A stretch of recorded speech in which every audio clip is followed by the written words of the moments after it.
Sean bienvenidos a un nuevo capítulo de revisiones constitucionales. Vamos a proceder, como en todos los capítulos, a revisar la Constitución, el borrador, también el borrador, digamos, de el proceso constituyente chileno.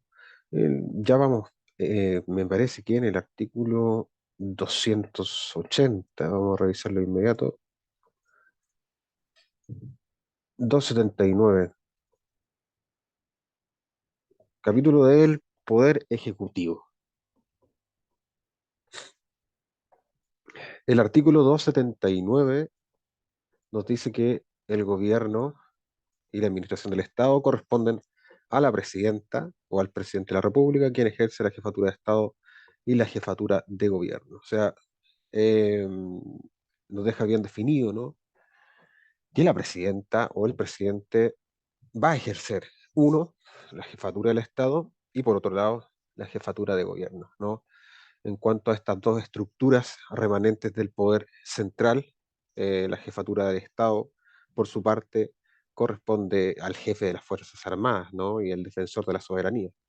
Y por el lado del gobierno, ¿no? Quien tiene la dirección de los negocios de la sociedad. El 5 de julio de cada año dará cuenta al país del estado administrativo y político de la República y el Congreso de diputadas y diputados y la Cámara de Regiones en sesión conjunta. Ahí está lo que corresponde al presidente y su obligación. Entonces tenemos el artículo 279 del borrador constitucional chileno, donde ya en el artículo nos describe lo que es el presidente o la presidenta de la República, ¿no? Jefatura de Estado, jefatura de gobierno, ya le explicamos, y corresponde también dar cuenta el 5 de julio de cada año, específicamente ante el órgano que le hace el contrapeso, que sería el Congreso de Diputadas y Diputados y la Cámara de Regiones. El 280 dice que para que una persona sea elegida presidenta o presidente de la República se requiere tener nacionalidad chilena y haber cumplido 30 años de edad al día de la elección. Acá notamos una diferencia que es la rebaja en la edad, ¿no? La edad es 35 años en la Constitución del 80 y acá se rebaja a 30, ¿no? 5 años menos, reconociendo un poco la autonomía, ¿no? Digamos, y la importancia de los 30 años, ¿no? Como la capacidad no solamente para dirigir la vida propia, sino que también el destino de una nación. Asimismo, deberá tener residencia efectiva en el territorio nacional los 4 años anteriores a la elección. También hay un requisito de pertenencia territorial. No se exigirá este requisito cuando la ausencia del país se deba a que la persona, su cónyuge o su conviviente civil cumplan misión diplomática, trabajen en organismos internacionales o existan otras circunstancias que la justifiquen fundadamente. Tales circunstancias deben ser calificadas, ya sabemos, por el Tribunal Calificador de Elecciones, ¿no? Eso es en cuanto al requisito de residencia, tiene dos excepciones o varias excepciones en realidad, siempre y cuando la persona trabaje para el gobierno en una misión diplomática fuera del país u organismos internacionales o existan otras que justifiquen fundadamente aquella no pertinencia en el territorio por más de 4 años, ¿no? Entonces, ahí está el Tribunal Calificador de Elecciones, quien va a decidir, ¿no? En caso de que ese requisito, digamos, no se exija. Al inscribir la candidatura deberá presentar un programa conforme a la ley. Bueno, un programa de gobierno. La presidenta o el presidente se elegirán mediante sufragio universal y directo por la mayoría absoluta de votos válidamente emitidos. Mayoría absoluta de votos, ya, más de 50 más 1. La elección se efectuará el tercer domingo de noviembre del año anterior a aquel en que deba cesar el cargo quien esté en funciones. Ahí está con respecto a cómo se elige, ¿no? Con mayoría absoluta de votos válidamente emitidos. Si a la elección se presentan más de dos candidaturas, y ninguna de ellas obtiene más de la mitad de los sufragios válidamente emitidos, ¿no? Se procede a la segunda votación entre las candidaturas que hayan obtenido las dos más altas mayorías. ¿Ya? caso de que hayan dos más o tres válidamente emitidos. Es importante siempre agregar votos válidamente emitidos porque eh, precisamente no deben adolecer de algún vicio, ¿no? Eh, de haber sido válidamente emitidos ante quien correspondiere, ¿no? Y además de eso. Esta votación se realiza el cuarto domingo después de la primera. Será electa la candidatura que obtenga el quórum establecido en el inciso anterior, o sea, 50+1. En el caso de proceder a la segunda votación, las candidaturas podrán efectuar modificaciones a su programa hasta por una semana antes de ella. El día de la elección será feriado irrenunciable. En caso de muerte de una o de las dos personas que se refiere el inciso segundo, quien ejerza la presidencia de la República convocará a una nueva elección dentro del plazo de 10 días, contando desde la fecha del deceso. Entonces, en caso de muerte de una o de las dos personas a que se refiere el inciso segundo, ¿no?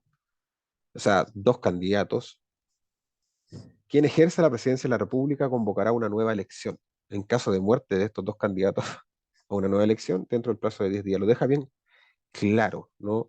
Porque puede ser, en casos de anormalidad, que se produzca como un motín de gobierno, donde maten a dos candidatos, por ejemplo, y se intenten tomar el gobierno. No, ojo, la Constitución dice que después de que ese hecho suceda, ¿no? Quien ejerza la presidencia de la República, quien está de presidente de la República, convoca una nueva elección, ¿no? La elección se celebra 90 días después de la convocatoria, si ese día corresponde a un domingo, en caso contrario se realiza el domingo siguiente. El 282 nos dice que el proceso de calificación de la elección de la presidenta o del presidente deberá quedar concluido dentro de los 15 días siguientes a la primera votación, dentro de los 30 días siguientes a la segunda. Ahí están los requisitos para el Tribunal Calificador de Elecciones. El Tribunal Calificador de Elecciones comunicará de inmediato al Congreso de Diputadas y Diputados y a la Cámara de Regiones la proclamación de la presidenta o el presidente electo. Precisamente el Tribunal Calificador de Elecciones lo emite, ¿no? Proclama, porque es el encargado de ver que todos los votos hayan sido válidamente emitidos. El Congreso de Diputadas y Diputados y la Cámara de Regiones, reunidos en sesión conjunta el día que deba cesar en su cargo quien se encuentra en funciones y con las integrantes que asistan, tomará conocimiento de la resolución del Tribunal Calificador de Elecciones, quien proclama a la persona que haya resuelto electa. En el mismo acto, la presidenta o el presidente electo prestará promesa o juramento de desempeñar fielmente su cargo, conservar independencia de la República, guardar y hacer guardar la Constitución y las leyes, y de inmediato asumirá sus funciones. Son sus deberes más importantes. Ojo, conservar la independencia de la República. Dos, guardar y hacer guardar la Constitución y las leyes. Y tres, no, solamente dos, desempeñar fielmente su cargo. Serían esas son las ideas, ¿no? Madres de esta promesa. El 283 dice que si la presidenta electa o el presidente electo se encuentra impedido para tomar posesión del cargo, asumirá provisoriamente y con título de vicepresidenta o vicepresidente de la República quien preside el cargo, quien preside el Congreso de Diputadas y Diputados y la Cámara de Regiones o la Corte Suprema en ese orden. Ahí están los órdenes de su revocación provisoria, ¿no? Porque en este caso el presidente se encuentra impedido para tomar la posesión del cargo. En esos casos está impedido. Bueno, asume provisoriamente y con título de vicepresidente o vicepresidente corresponde a quien presida el Congreso o, en su efecto, quien presida la Corte Suprema, que serían los dos más altos cargos siguientes. En el caso del Congreso, el Poder Legislativo. En el caso de la Corte Suprema, el Poder Judicial. Si el impedimento fuese absoluto o durase indefinidamente, la vicepresidenta o el vicepresidente los 10 días siguientes al acuerdo del Congreso de Diputadas y Diputados convocará una nueva elección presidencial que se celebrará 90 días después, si ese día corresponde a un domingo o el domingo inmediatamente siguiente, conforme a las reglas generales. Quien así se elige asumirá sus funciones en la oportunidad que señale la ley y durará en ellas el resto del periodo ya iniciado. Ahí está, en los casos que finalmente el impedimento fuera absoluto, se convoca una nueva eh, elección. El 284 nos dice que la presidenta o el presidente dura 4 años, ¿no? Tras los cuales podrá reelegir de forma inmediatamente o posterior solo una vez, ¿no? Ahí está, o posterior solo una vez. Eso es importante recalcarlo porque es el plazo máximo que establece la Constitución en general de todo lo que hemos venido viendo en cuanto a la duración de los mandatos, ¿no? 4 años siempre los cargos públicos duran, ¿no? Y hay excepciones, lógico, ya las vamos a ver, como de la Corte Constitucional, vamos a ver los ministros que pueden durar 8 años o 9 años en el cargo, no recuerdo, pero ya lo vamos a ver en unos par de artículos adelante. Bueno, ahí están las formas de 4 años y una posibilidad de reelección. Si postula la reelección inmediata desde el día de la inscripción de su candidatura, no podrá ejecutar gasto que no sea de mera administración ni realizar actividades públicas que conlleven propaganda a su campaña. Ahí está con respecto a que, claro, si eh, vengo saliendo de mi, o sea, quiero repostularme a mi cargo, estoy en mi cargo, gasto también del fisco, ¿no? Ese es, no podrá ejecutar gastos que no sean de mera administración, ya, ni de campaña. Entonces aquí se lo deja terminantemente negado para que no se produzca una alteración en quién tiene la ventaja, y aparte de los gastos, ¿no? Que son públicos. La Contraloría General de la República dictará un instructivo que regule las situaciones descritas en este artículo. Es tan importante esto que la Contraloría tiene que dictar un instructivo para saber cómo se realiza este entramado. El 285 dice que cuando por una enfermedad o ausencia del territorio de la República u otro grave motivo, la presidenta o el presidente de la República no pudiera ejercer su cargo, le subrogará con el título de vicepresidente o vicepresidente de la República la ministra o el ministro de Estado que corresponda según el orden de precedencia legal. Entonces aquí se produce algo distinto que en el caso de que quien esté postulando al cargo o quien de alguna forma haya sido electo, digamos, válidamente electo, pero se produce una incapacidad absoluta. En ese sentido, esa persona no va a poder ejercer el cargo, ¿no? Y ahí el orden no lo habíamos visto, ¿no? Habíamos visto que primero era el presidente del Congreso y el segundo es la Corte Suprema. En este caso no. En este caso es los ministros quienes representan o subrogan con el título de vicepresidenta o vicepresidente en el caso de enfermedad, ausencia del territorio u otro grave motivo. El 286 nos dice que son impedimentos definitivos para el ejercicio del cargo de presidenta o presidente de la República y causan su vacancia, impedimentos, perdón. Estos impedimentos finalmente son los que define, digamos, lo que tiene que es, qué se entiende por un impedimento definitivo, ¿no? Que es más o menos lo que corresponde a formas de no poder ejercer el cargo, ¿no? Impedimentos que son de carácter definitivos y no temporales. Ahí está. La muerte, la enfermedad grave, debidamente acreditada, que haga imposible el desempeño del cargo en el resto del periodo, y así lo califica el tribunal. La dimisión aceptada por el Congreso de Diputadas y Diputados. Dimisión es como una renuncia, ¿no? Al cargo. Y la destitución por acusación constitucional conforme a las reglas establecidas en la Constitución. Ahí están las tres formas en que podemos dejar vacante al presidente, despedirlo de alguna forma, o no despedirlo, pero ocupar su cargo, no sentir que ya no puede seguir ejerciendo. Y ahí están, por muerte o enfermedad grave debidamente acreditada ante el Tribunal Calificador de Elecciones, la renuncia al cargo ante el Congreso y la destitución por acusación constitucional. En caso de impedimento definitivo, asumirá como subrogante la ministra o ministro de Estado que se indica en el artículo anterior y se procederá conforme al inciso siguiente. Bueno, en esos casos, subroga, ya dijimos, la ministra o ministro. Si la vacancia se produce faltando menos de 2 años para la próxima elección, la presidenta o el presidente será elegido por el Congreso de Diputadas y Diputados y la Cámara de Regiones. ¿Cachai? Acá se produce una situación bastante anómala porque la persona muere, el que tiene el cargo, pero le faltan 2 años todavía por cumplir su encargo, ¿no? Bueno, en ese caso ya sabemos que le subroga la ministra al ministro, pero durante esa subrogación, ¿no? Eh, en ese sentido, quien elige a la presidenta o el presidente va a ser el Congreso más la Cámara de Regiones, ¿ya?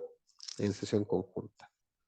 El nombramiento se realiza dentro de los 10 días siguientes a la fecha de la vacancia y quien resulte elegido asumirá su cargo dentro de los 30 días siguientes. Ahí está, pues si el nombramiento básicamente se realiza dentro de los 10 días siguientes y asume, ¿no? Su cargo dentro de los 30 días siguientes.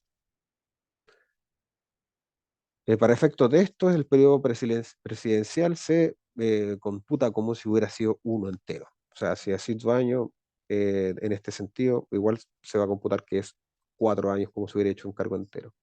Si la vacancia se produce faltando 2 años o más, en este caso, supongamos 3 años, para la siguiente elección presidencial, la vicepresidenta o el vicepresidente, dentro de los 10 días primeros de su prorrogancia, convoca una elección presidencial para 120 días después de la convocatoria. ¿Ya? Si ese día corresponde a un domingo o el domingo siguiente, conforme las reglas generales que siempre entendemos. Quien resulte elegido asumirá el cargo al 10.º día después de su proclamación y hasta completar el periodo que le, que le restaba a quien se reemplaza. En ese sentido, si es 3 años, o sea, perdón, si el presidente asumió un año, por ejemplo, del cargo y le quedaban 3, ¿no? Va a suceder esta figura de subrogancia y elección popular. La vicepresidenta o el vicepresidente que subrogue y la presidenta o el presidenta o el presidente que se nombre conforme a lo dispuesto en el inciso anterior tendrán todas las atribuciones que esta Constitución confiere a la presidenta o al presidente de la República. O sea, si se elige de esta forma, lógico, o de las formas que ya hemos visto, tienen todas las atribuciones de la Constitución. O sea, son los requisitos finalmente para constituir o reemplazar al presidente que tiene un impedimento definitivo. 287 ahora, atribuciones, bueno, cumplir y hacer cumplir la Constitución, las leyes y los tratados internacionales de acuerdo con sus competencias y atribuciones, ¿no? Es una de las más grandes deberes, ¿no? Atribuciones también en el sentido de que poder hacer cumplir, ¿no? La Constitución y las leyes y los tratados internacionales, o sea, es su labor primordial. Dirigir la administración del Estado.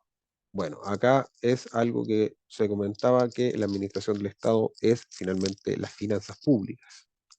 Nombrar y remover las ministras y ministros de Estado, a los subsecretarios y subsecretarios y a los demás funcionarios y funcionarios que corresponda de acuerdo con la Constitución y la ley. O sea, todos los ministros, todos los subsecretarios se remueven por el presidente o la presidenta. Estos cargos son de su exclusiva confianza y quienes los desempeñen se mantendrán en sus puestos mientras cuenten con ella. Ahí está la figura de exclusiva confianza para que le permite remover, ¿no? Sus representantes de alguna forma. Conducir sus relaciones exteriores, suscribir y ratificar tratados, convenios o acuerdos internacionales, nombrar y remover embajadores, y jefes de misiones diplomáticas. En este sentido, claro, es una atribución de toda lógica las relaciones exteriores.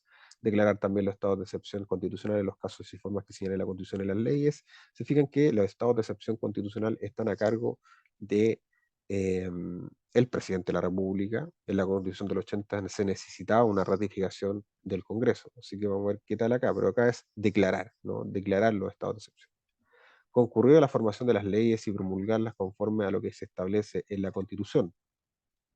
Claro, hay que concurrir, hay que hacer leyes, y en ese sentido la figura, ¿no? que es de colegislador, al parecer se mantendría, ¿no? Se mantendría, porque finalmente concurrir a la formación de las leyes y promulgarlas es parte de la labor, ¿no? Pero hay ciertas leyes que son de presencia necesaria, ¿no?, del presidente o de representación necesaria del presidente.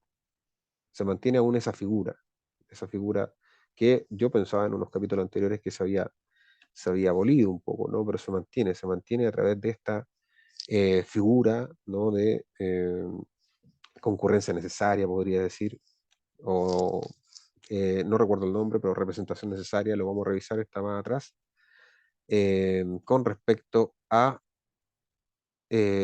sí tiene que concurrir a la formación de leyes que son de su presencia necesaria, ¿no? Y ya vimos qué materias eran de su presencia necesaria. Dictar decretos con fuerza de ley, ya lo vimos el artículo que decía eso, vimos precisamente la ley delegatoria y de esta sujeción que tiene que tener a ella. Ejercer la potestad reglamentaria conforme a la Constitución y la ley. Claro, lógico. Ejercer permanentemente la jefatura suprema de las Fuerzas Armadas, disponerlas, organizarlas y distribuirlas para su desarrollo y empleo conjunto. Jefe de las Fuerzas Armadas, jefe supremo, ¿no? Designar y remover a los jefes de Estado Mayor, a los comandantes en jefe de las Fuerzas Armadas, a disponer los nombramientos, ascensos y retiro de los oficiales de Fuerzas Armadas. Designar y remover. Muy bien, sujeción, ¿no?, de lo que corresponde al poder militar, ¿no?, bajo el poder civil.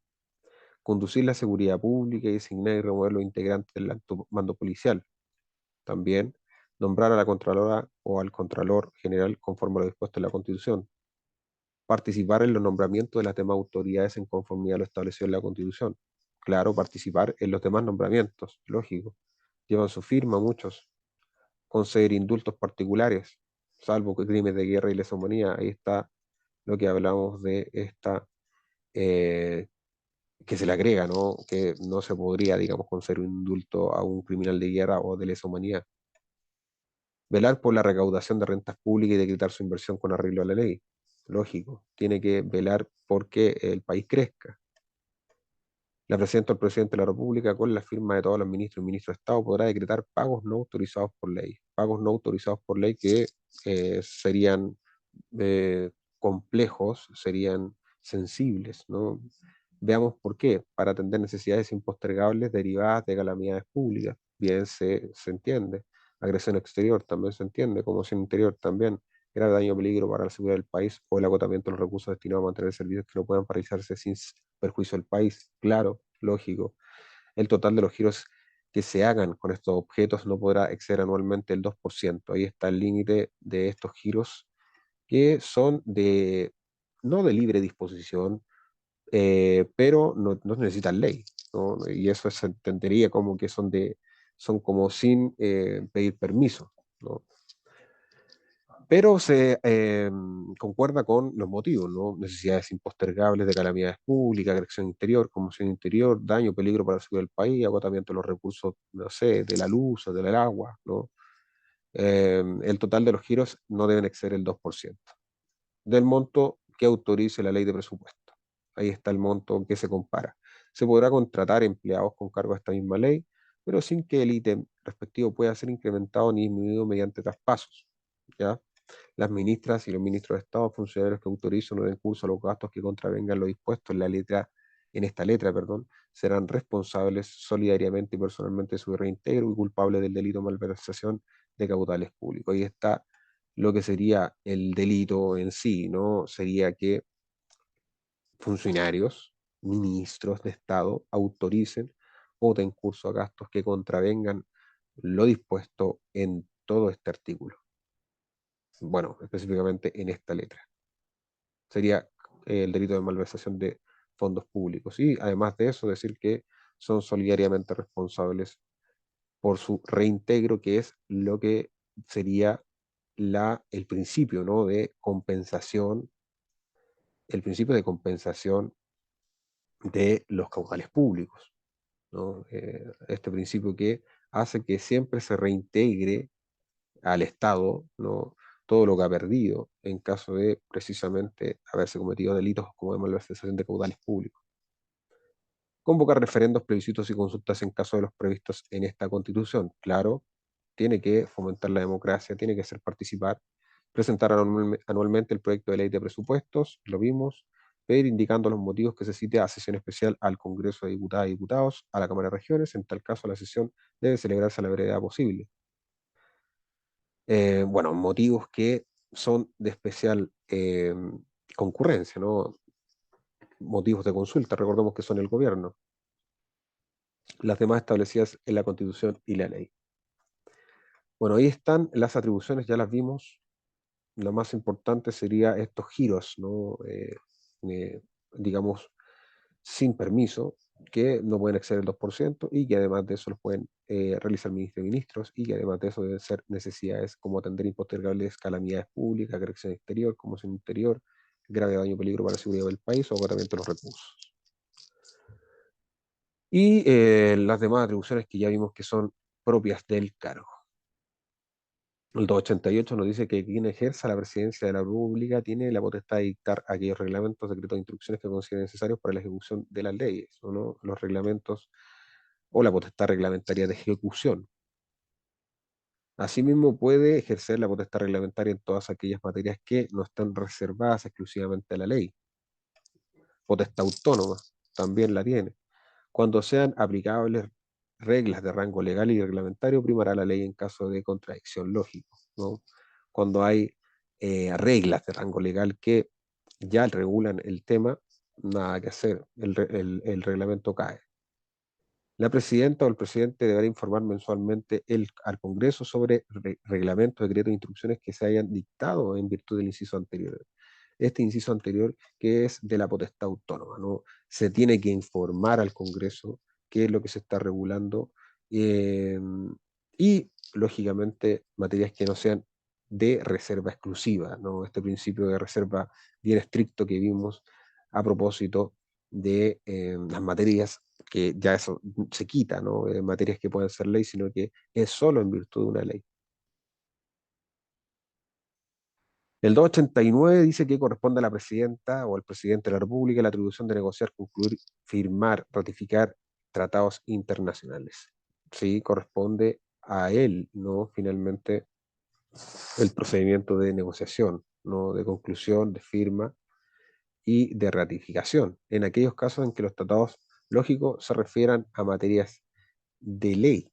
Ellos deberán ser aprobados por el Poder Legislativo, porque si sabemos que el Tratado Internacional eh, se refiere a materia de ley, tiene que pasar por el Poder Legislativo, pero si no, sí puede incluso ratificarlos, no solamente firmarlos, sino que incluso ratificarlos, que sería el procedimiento para que sea ley de inmediato, sea ley. Ya no necesita, digamos, de una ratificación o aprobación por el Congreso.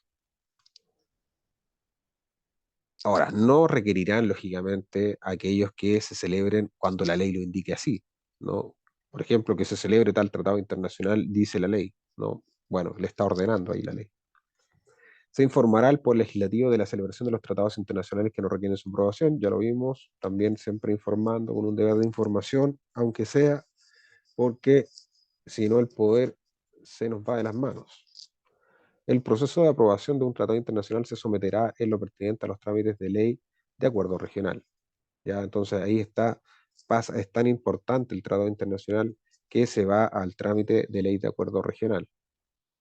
La presidenta o el presidente de la República enviará el proyecto al Congreso de Diputadas y Diputados e informará sobre el proceso de negociación, el contenido y el alcance del tratado, así como las reservas que pretenda confirmar o formular. Entonces ahí está finalmente lo que corresponde a eh, informes, ¿no? Sobre el proceso de negociación, también del contenido y alcance del tratado. Tiene que enviar el proyecto, ¿no? Finalmente, en ese sentido, el contenido y alcance del tratado, así como las reservas que pretenda confirmar o formular. Eso es en el caso de que sabemos que el tratado no verse en materias que no sean de ley, ¿no? Pero en el caso de materias de ley tiene que mandar un informe, ¿no? Porque tiene que ser ratificado. Una vez recibido el Congreso de Diputados, podrá sugerir la formulación de reservas y declaraciones interpretativas a un tratado internacional en curso del trámite de aprobación, siempre que ellas procedan conforme a lo previsto en el propio tratado o en las normas generales del derecho internacional. O sea, podemos generar reservas y declaraciones interpretativas siempre y cuando no contravengan las normas del derecho internacional. Aprobado el tratado por el Congreso, este será remitido a la Cámara de Regiones para su tramitación. Las medidas que el Ejecutivo adopte o los acuerdos que celebre para el cumplimiento de un tratado en vigor no requerirán nueva aprobación del Poder Legislativo a menos que se trate de materias de ley. Ya sabemos, lo habíamos visto. En ese sentido también el tratado que está en vigor, ¿no? Que está oficialmente es ley dentro de Chile, no requiere nueva aprobación si manda a celebrar otros. A menos, lógico, que se trate de materias de ley. Ese es el límite. El acuerdo aprobatorio de un tratado podrá autorizar a la presidenta o al presidente de la República para que durante la vigencia del tratado dicte disposiciones con fuerza de ley que estimen necesarias para su cabal cumplimiento, excepto tratados de derechos fundamentales, nacionalidad, ciudadanía, elecciones y plebiscitos. ¿Ya? O sea, no es necesario que una vez que el tratado sea ley, ¿no? El presidente tenga que emitir proyectos a través de mensajes, ¿no? Sino que puede emitir DFL de una, porque el tratado lo autoriza, ¿no? Para que finalmente se ejecute rápido, porque si no, imagínate, sería muy lento. Entonces, eso sí, necesitamos esa lentitud, sí, versa sobre ciertas materias. Por ejemplo, derechos fundamentales. No puede hacer lo que él quiera en derechos fundamentales, tampoco en nacionalidad, ni ciudadanía, ni elecciones, ni plebiscitos. Será necesario el acuerdo del Poder Legislativo para el retiro o denuncia de un tratado que haya aprobado y para el retiro o de una reserva que haya considerado aprobarlo. Es importante también que en un tratado, si quiere retirarse de un tratado, los efectos que tenga pueden ser perjudiciales para el país, por ende tiene que ser aprobado. Tiene que ser aprobado por el Poder Legislativo.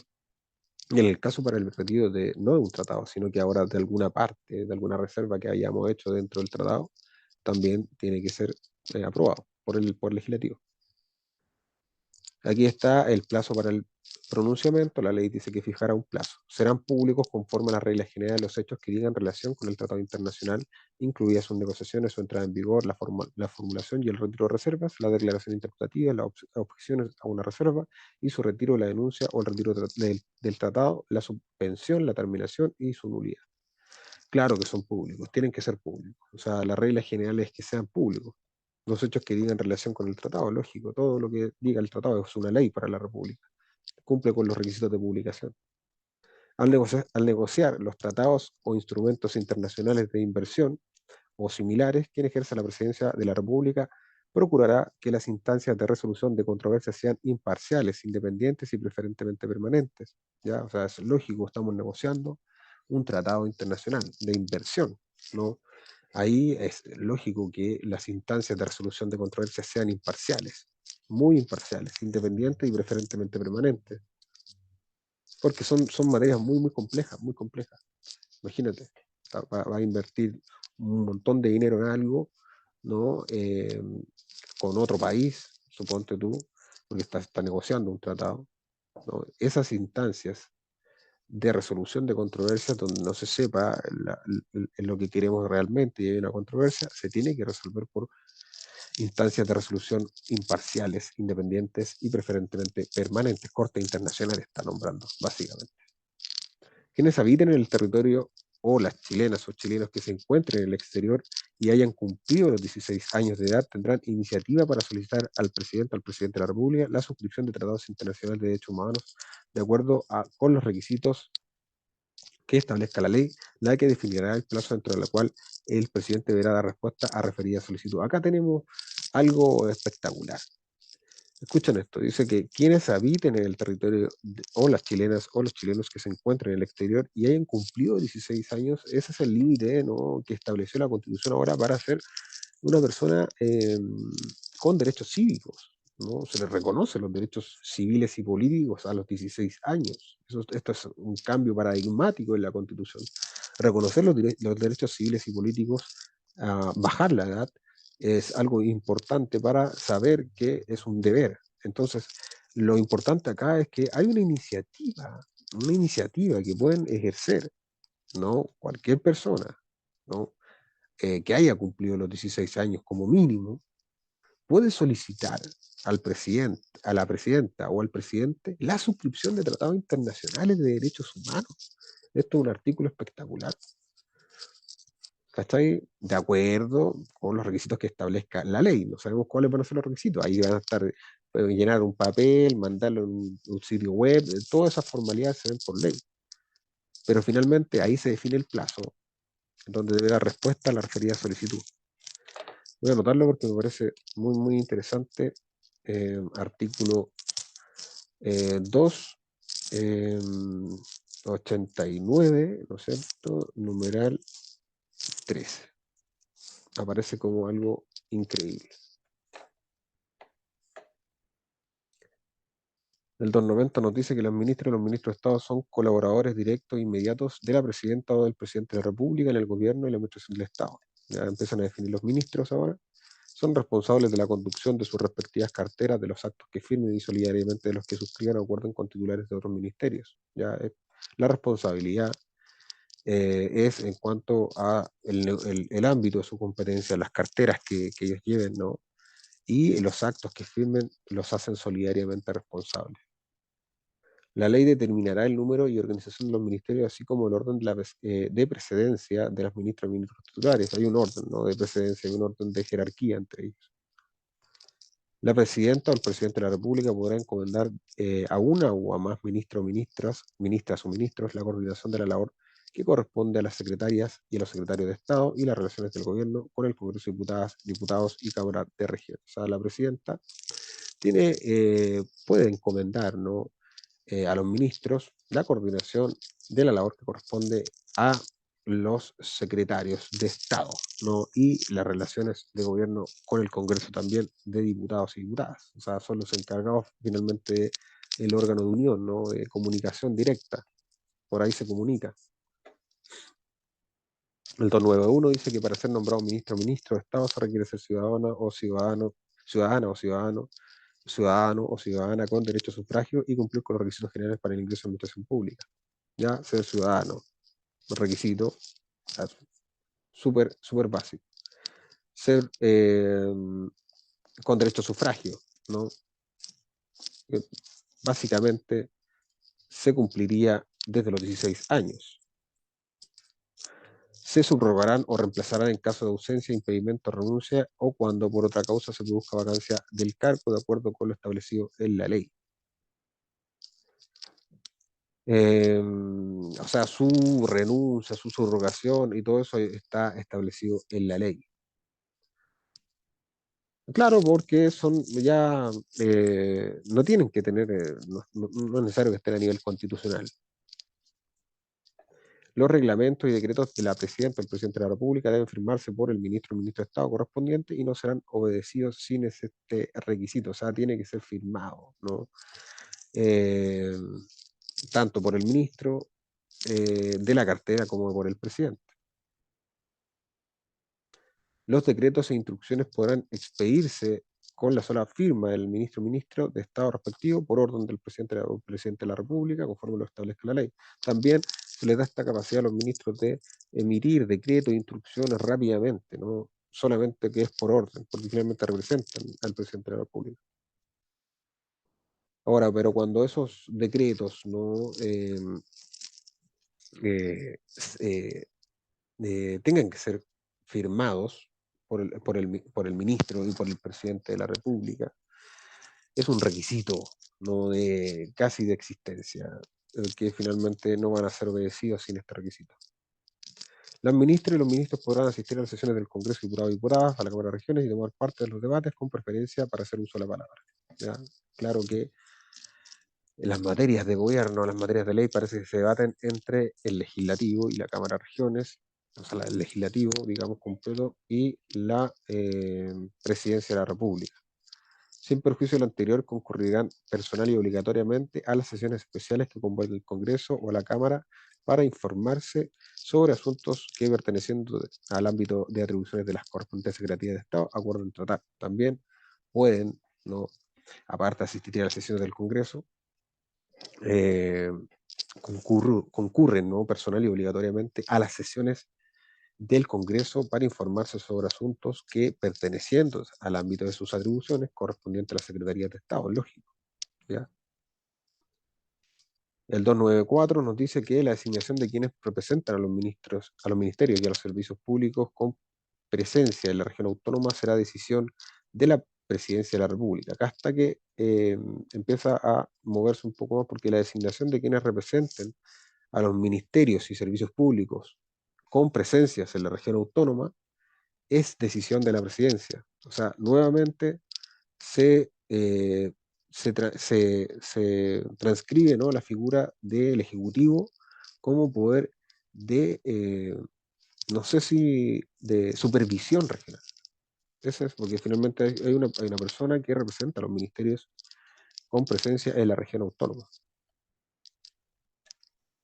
El Estado tiene monopolio indelegable del uso legítimo de la fuerza, ya está más que claro. Solamente el Estado puede usar la fuerza para cumplir, ¿no?, con los requisitos más importantes del pacto social, que sería mantenimiento de la paz, por ejemplo, mantenimiento del Estado de Derecho. O sea, ahí en esos casos el monopolio de la fuerza, el uso legítimo de la fuerza por parte de las Fuerzas Armadas, las Fuerzas de Orden y Seguridad, sigue estando en el Estado, ¿no? Y lo deja bien claro. O sea, las Fuerzas Armadas no se mandan solas, están sujetas al Estado. Las que ejerce a través de las instituciones competentes, ya sabemos, conforme a esta Constitución, la ley y con respeto a los derechos humanos. Se agrega con respeto a los derechos humanos porque el uso legítimo de la fuerza tendría ese límite. La ley regulará el uso de la fuerza y el armamento que pueda ser utilizado en el ejercicio de las funciones de las instituciones autorizadas por esta Constitución. O sea, la ley regula el uso de la fuerza, cómo se usa. Eso no estaba. No, eso no estaba, porque acá siempre se alegaba de cómo se usa la fuerza. No había un adoctrinamiento de las policías. Entonces, ahora una ley va a regular el uso de la fuerza, cómo se va a utilizar esta fuerza, y además qué armamento puede ser utilizado, ¿no? Porque no pueden ser estas escopetas de lacrimógena, sacan ojos, por ejemplo. Entonces, todo lo que ocurrió en la revuelta llegó a la conclusión de que hay que regularlo por ley, ¿no? El 295, número 2, hay que regularlo por ley, ¿no? Y también las instituciones que van a estar autorizadas para hacer esta uso de fuerza que establece la Constitución. Entonces, ninguna persona, bueno, algo que vamos a ponerlo aquí, fuerzas, ninguna persona, grupo u organización podrá poseer, tener o portar armas u otros elementos similares, salvo en los casos que señale la ley, la que fijará los requisitos y autorizaciones y controles de uso, del porte y de la tenencia de armas. Se fija que acá se deja establecido que ninguna persona, grupo u organización podrá poseer, tener o portar armas u otros elementos, a no ser que cumpla con los requisitos de la ley de tenencia, de porte y de uso de armas.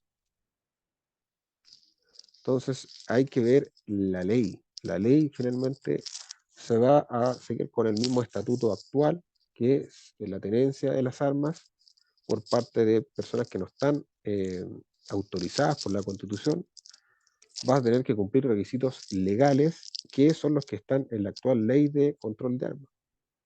¿Ya? Ahí, por ejemplo, nos quedamos cojos con eso, un poco, pero se entiende que lo que se quiso es mantener el actual escenario. Este es un tema muy debatible, muy mediático, muy mediático. Entonces, la Constitución se, se hizo a un lado, ¿no?, y dejó el estatuto tal como está.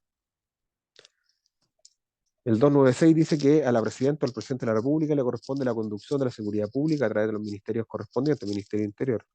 La disposición, la organización y los criterios de distribución de las policías se establecerán en la Política Nacional de Seguridad Pública. Ahí está la famosa Política Nacional de Seguridad Pública, ¿no? O sea, la disposición, organización y criterio de distribución de las policías tiene que estar en una política, ¿no?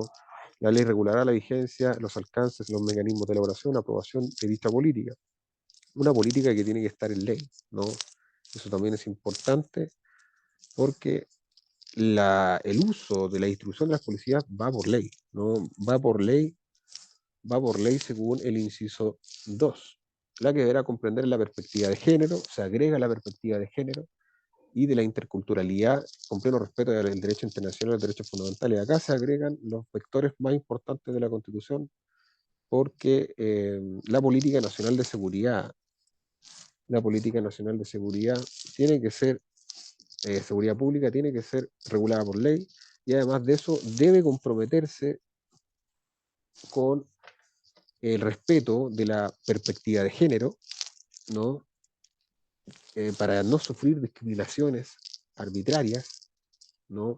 Y para tomar en cuenta los grados en que los seres o las personas más débiles, definidos por el patriarcado, definidos por la figura de la construcción hegemónica del hombre por sobre las mujeres, los niños, adolescentes, los pueblos tribales, los afrodescendientes, se tienen que respetar, tienen que comprenderse con esta perspectiva de género que no podemos entender las relaciones históricas de poder. Tenemos que tener siempre en mente eso a la hora de realizar estos mecanismos. También la interculturalidad, ¿no?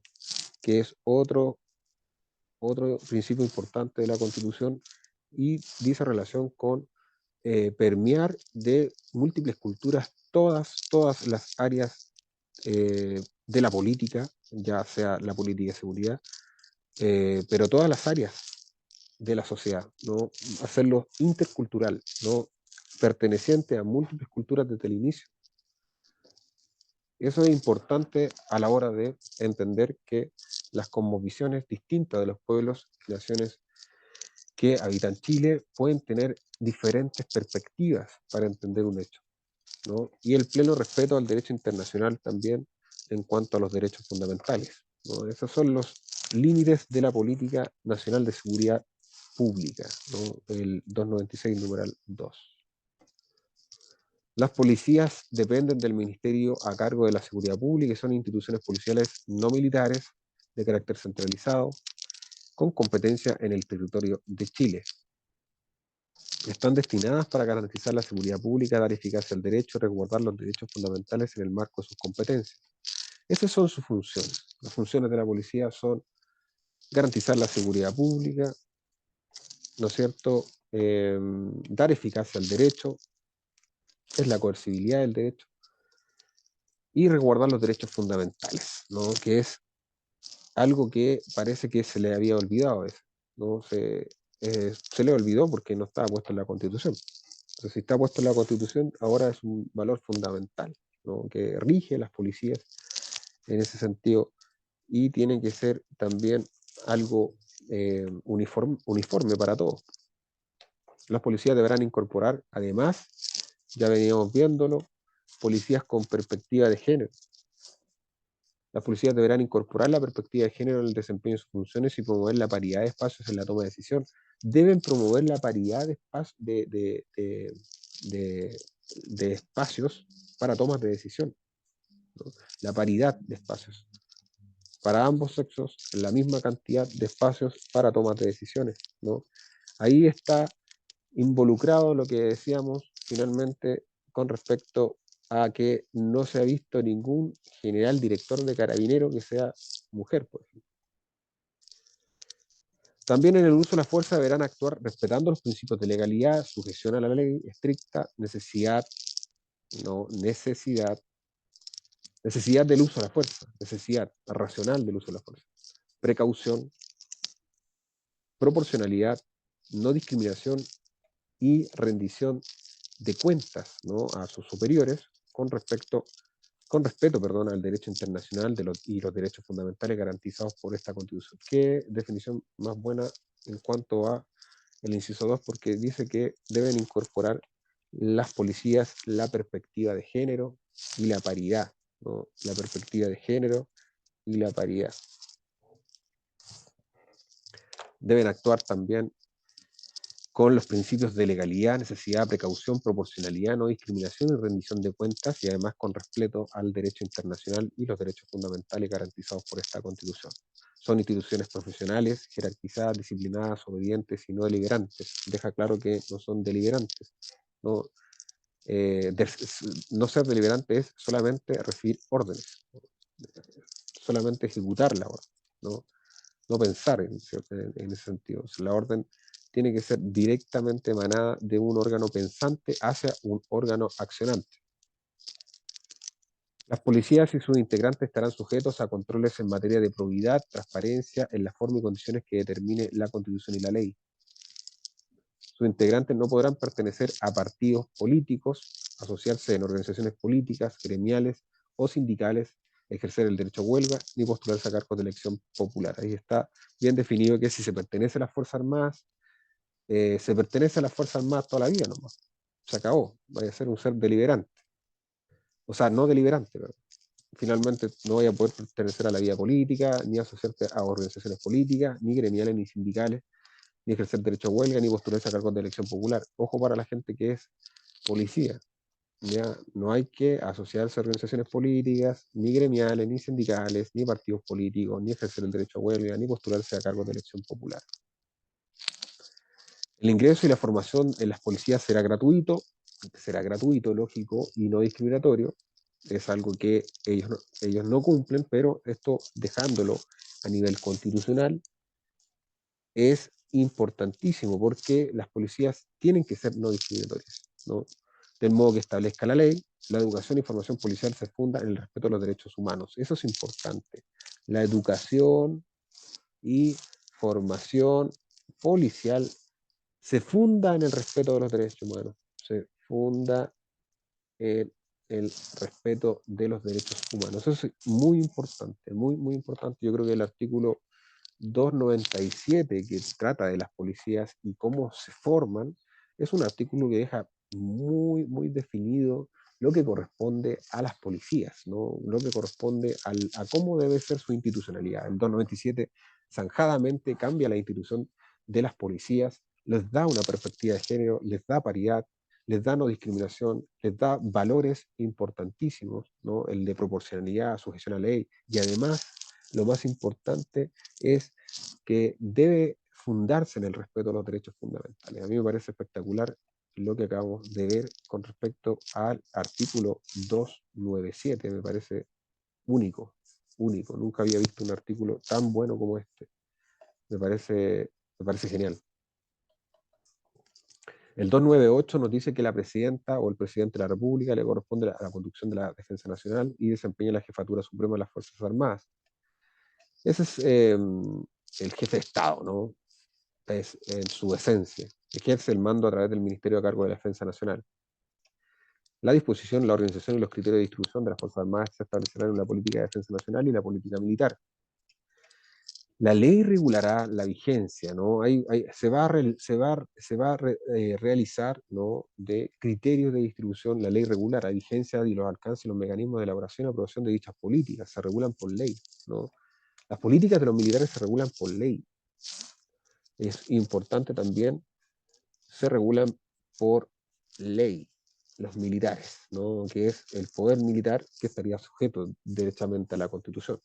Se debe incorporar también los principios de cooperación internacional, igualdad de género, ¿ya? Y de interculturalidad y pleno respeto al derecho internacional y los derechos fundamentales. Se modifica todo. Se modifica todo para los militares. Se modifica todo. Todo para los militares ya se modifica completo. O sea, imagínate que la ley regula las políticas, ¿no? De defensa nacional y dentro de esas políticas se deben incorporar, ¿no? Se deben incorporar para los militares los principios que son de cooperación internacional, son de igualdad de género, son de interculturalidad, lo decíamos, ya lo adelantamos, esta permeación de la cultura múltiple, pero no vista desde la venta de la cultura, sino que desde el conocer la cultura, abrirse caminos, entender y comprender, ¿no? Y además lo logra con el pleno respeto a los derechos, al derecho internacional y los derechos fundamentales. Muy, muy buen artículo, debo decirlo. También estamos leyendo unos artículos muy interesantes. El 299 ahora nos dice que las Fuerzas Armadas están integradas única y exclusivamente por el Ejército, la Armada y la Fuerza Aérea.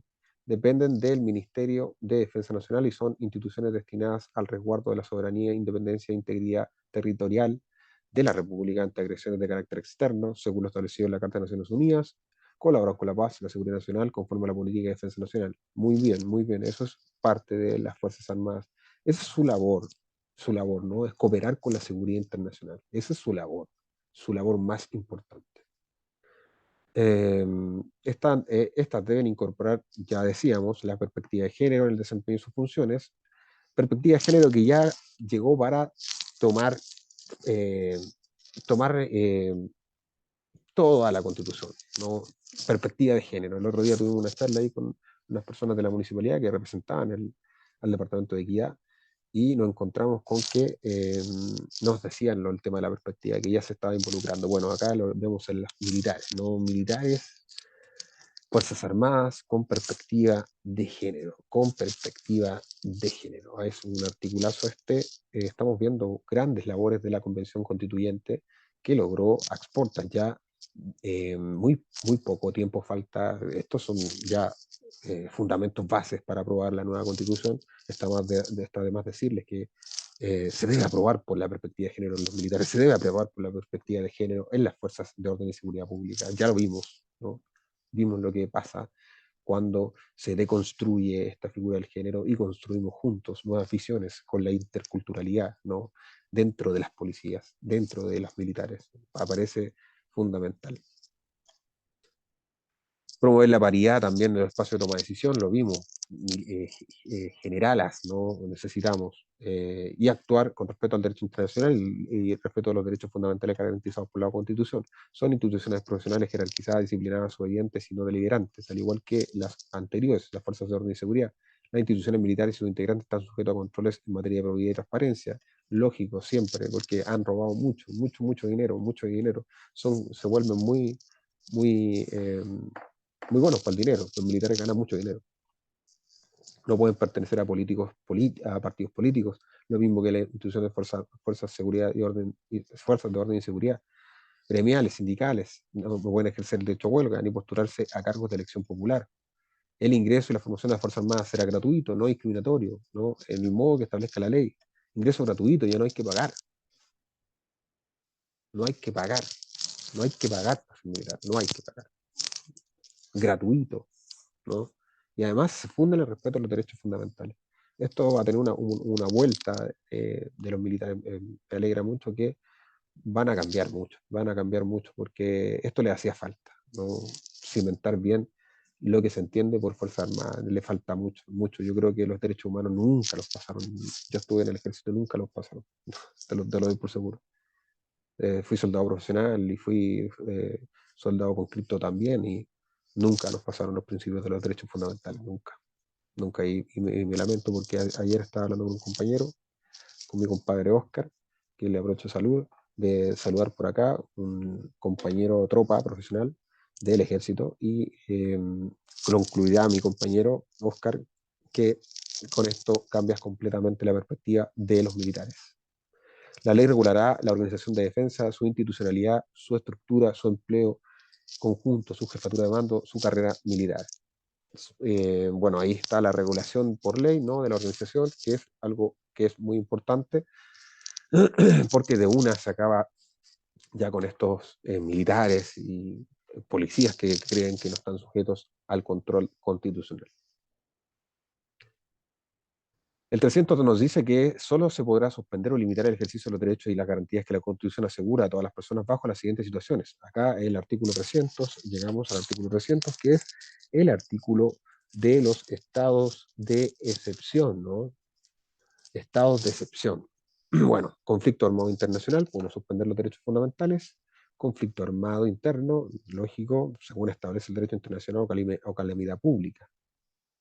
No podrán restringirse o suspenderse sin los derechos y garantías expresamente señalados por la Constitución. La declaración y renovación de los estados de excepción constitucional respetará los principios de proporcionalidad, necesidad y se limitarán al respeto de su duración, extensión y medios empleados a lo que sea estrictamente necesario para la más pronta restauración de la normalidad constitucional, ¿no? En caso de una situación tan grave como un conflicto internacional, un conflicto armado interno, ¿no? o una calamidad pública, se pueden suspender los derechos y garantías expresamente señalados en la Constitución. Bueno, veamos específicamente, dice el Estado de Asamblea. En este caso nos define el Estado de Asamblea. El Estado de Asamblea es un caso en que el conflicto armado internacional y el estado de sitio, y en el caso de armado interno, serán declarados por la Presidenta o el Presidente de la República con autorización del Congreso de Diputados y Diputados y la Cámara de Regiones en sesión conjunta. Bueno, el Estado de Asamblea es el más complejo, ¿no? Porque en caso de conflicto armado internacional, ¿no? Y el estado de sitio en caso de conflicto armado interno, ya ahí hace la diferencia. El estado de sitio sería interno, ¿no? Y el estado de asamblea sería externo. Pueden ser declarados por la presidenta o el presidente con autorización del Congreso. La declaración debe determinar las zonas afectadas por el estado de excepción correspondiente, ya sea de asamblea o de sitio.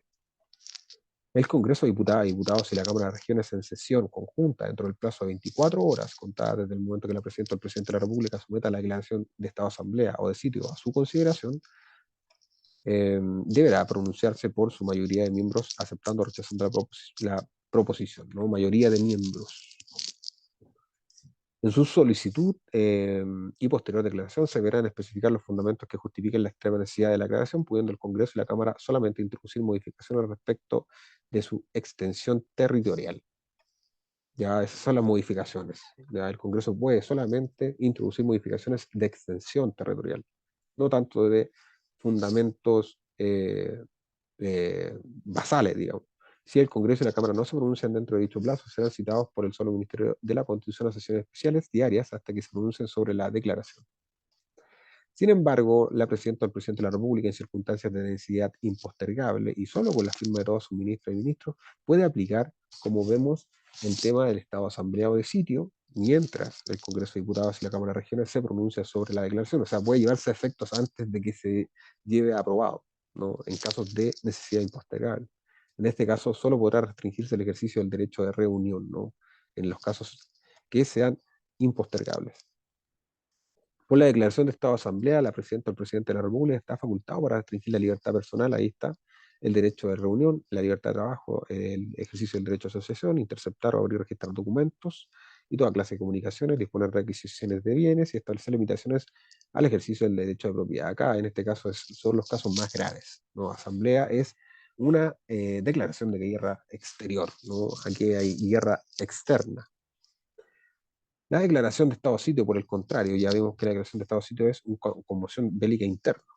No podrá extenderse por más de 15 días, el plazo máximo se reduce bastante, sin perjuicio de que el presidente o la presidenta de la República solicite su prórroga, para lo cual requerirá el pronunciamiento conforme a las 4/7 diputadas, un quórum bastante alto, y diputados y los representantes regionales. En ejercicio además, ¿no? Para la primera prórroga, de 3/5 para la segunda y de 2/3 para las terceras y siguientes. O sea, se va aumentando el quórum. 4/7, 3/5 y finalmente terminando con 2/3. Por la declaración de estado de sitio, la presidenta o el presidente de la República podrá restringir la libertad de circulación, el derecho de asociación, pero además suspender o restringir el ejercicio del derecho de reunión. Ahí está el estado de sitio, lo que suspende, vemos que no es tan fuerte como el estado de asamblea, ¿no? El estado de asamblea es algo mucho más complejo, ¿no? El estado de asamblea ya es libertad de trabajo, ejercicio de reunión, interceptar, abrir y registrar documentos. En cambio, en el estado de sitio solamente sería la libertad de circulación, el derecho a secesión. Por su parte también el derecho a reunión. Lo otro es que el estado de asamblea mantendrá su vigencia por el tiempo que se extienda la situación en conflicto armado internacional, salvo que la presidenta o el presidente de la República disponga su término con anterioridad al Congreso de Diputados y Diputados y a la Cámara de Regiones retiren su autorización. Bueno, se puede el estado de asamblea mantener su vigencia por el tiempo que se extienda, a menos que el Congreso de Diputados y Diputados o la Cámara de Regiones retiren la autorización. El estado de catástrofe ahora, el 302, nos dice que el estado de catástrofe en caso de calamidad pública será declarado por el presidente o la presidenta por la presidenta o el presidente de la República. La declaración deberá establecer el ámbito de aplicación y el plazo de duración. eh, el que no podrá ser mayor a 30 días. Ahí está el plazo de catástrofe. Se da un poquito más que el de sitio, que era de 15. Es solo con acuerdo del Congreso de Diputados podrá extender más allá de este plazo. Aquí se ve que solamente es menos importante, porque es una catástrofe, es importante, perdón, y por tanto se requiere la actuación rápida, ¿no? Solo con el acuerdo del Congreso de Diputados. A eso se refiere. El referido acuerdo se tramitará en la forma establecida en el inciso 2 del artículo anterior. Ya lo vimos cómo se tramitaba, ¿no? La presidenta, con respecto a los quórum, la presidenta o el presidente de la República estará obligado a informar al Congreso de Diputados y Diputados las medidas adoptadas. Declarado el estado de catástrofe, las zonas respectivas quedan bajo dependencia inmediata de la jefa o del jefe de estado de excepción, quien deberá ser la autoridad civil designada por quien ejerza la presidencia de la República. Autoridad civil, ¿no? No autoridad militar, autoridad civil. Esta autoridad asumirá dirección y supervigilancia de aquellas zonas con las atribuciones y deberes que la ley señale. La presidenta o el presidente de la República podrá solicitar la prórroga de estado de catástrofe, para lo cual requerirá la aprobación en sesión conjunta de la mayoría de integrantes en ejercicio de ambas cámaras, ¿no? Tanto el Congreso como de la Cámara de Regiones. Por la declaración de estado de catástrofe, la presidenta o presidente de la República podrá restringir la libertad de circulación y los derechos, el derecho a reunión, podrá asimismo disponer requisiciones de bienes, establecer límites al ejercicio del derecho a propiedad y adoptar todas las medidas extraordinarias de carácter legal y administrativo que sean necesarias para el pronto restablecimiento de la normalidad de la zona afectada. ¿Ya? Ahí está el estado de catástrofe, 30 días prorrogable de la misma manera que los otros, con la misma cantidad de quórum, y los derechos de restricción son parecidos al del estado de sitio. El 303 nos dice que los actos de la presidenta o del presidente de la República o de la jefa o del jefe de estado de excepción que tengan por fundamento la declaración de un estado de excepción constitucional deberán señalar expresamente los derechos que se suspenden. El decreto de declaración deberá indicar específicamente las medidas a adoptarse en razón de la excepción. Ya vimos los tres estados, ¿no? Asamblea, sitio y estado de catástrofe, las que deberán ser proporcionales a los fines establecidos en la declaración de excepción y no limitar exclusivamente o impedir de manera total el legítimo ejercicio de cualquier derecho establecido en la Constitución, ¿no? O sea, deben ser excepcionales los casos, no limitar excesiva, no herir tan fuertemente el derecho. Los estados de excepción constitucional permitirán al presidente o la presidenta de la República el ejercicio de potestad y competencias ordinariamente reservadas a nivel regional o comunal cuando el establecimiento de la unidad se lo requiere. O sea, en caso de una excepción constitucional en ese lugar, bueno, se hace cargo no el gobierno regional, sino que el presidente. Todas estas declaratorias de estado de excepción constitucional serán fundadas y especificarán los derechos que van a ser suspendidos, así como la extensión territorial y temporal.